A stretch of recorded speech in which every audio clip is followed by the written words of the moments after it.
Don't forget to like and subscribe. Hello there. Maze Runner. The Maze Runner.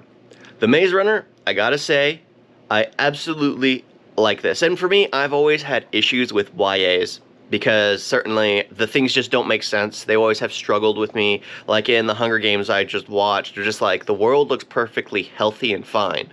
Why is everyone living in dish drinks? Why is all this going on? It never explained that to me. It might do that in the books, but it never explained it to me here. So that was my issue.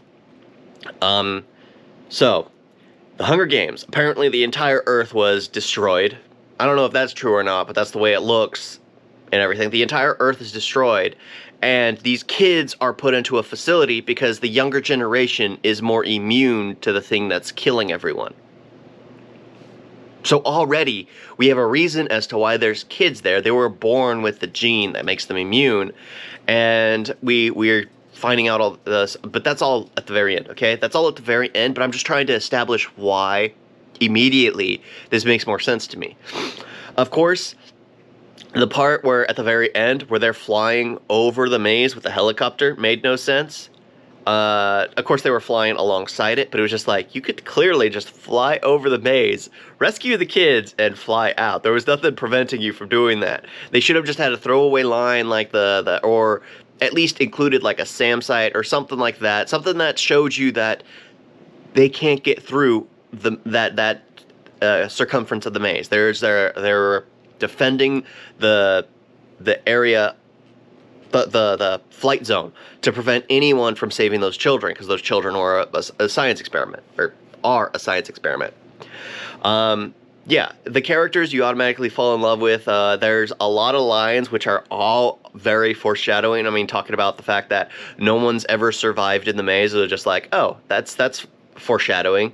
The fact that Chuck basically talks about his parents. He has this heart-to-heart with Thomas. I mean, you already know what's going to happen to him. A lot of stuff is like, they're pushing it a little too much, but I felt it worked. I felt it worked because it's just like, you can't help but love Chuck. You can't help but love Chuck, because Chuck got his like own thing where it's called the Maze Runner Diaries, Chuck. And it's just like, yeah, Chuck was really liked apparently. Because immediately, I like Chuck. They always got to have that tubby kid in these YAs that just is immediately lovable. I mean, it reminds you of all the crap. I'm trying to think, like the Goonies. They always have that one tubby kid that is just like, okay, he's cool. He's cool, because you know they're gonna grow out of it. You can't say that's. So it was just like, he was my favorite character. Of course he was. Of course he was.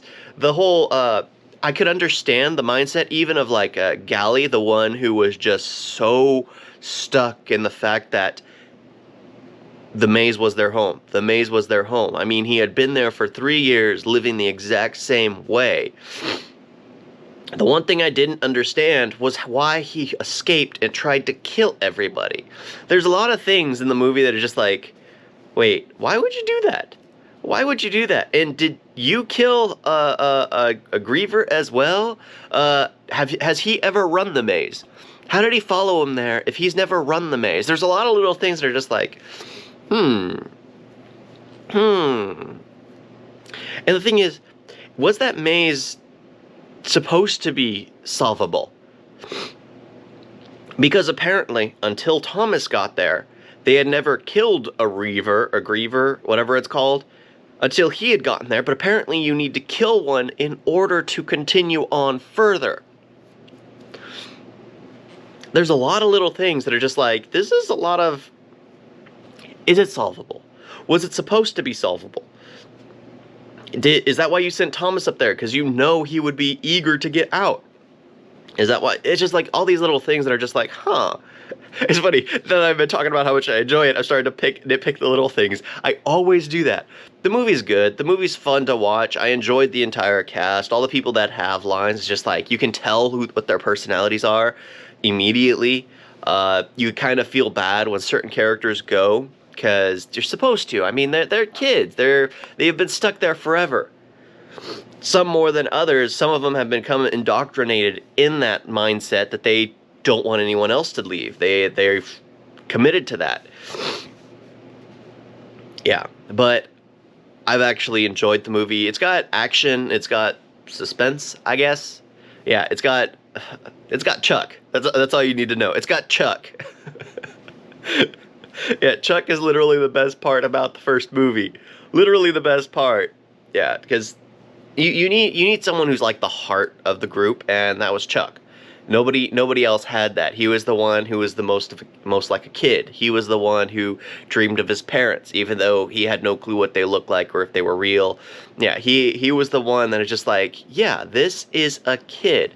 Everyone else there could literally pass as an adult. But he was the kid. He was the heart of the group. Yeah, but yeah, the good story for the most part. We'll see where it goes from there. Scorched Trials and Death Cure. The funny thing is, I did watch these a long time ago. I watched Maze Runner and then Scorched Trials, and I did absolutely love them.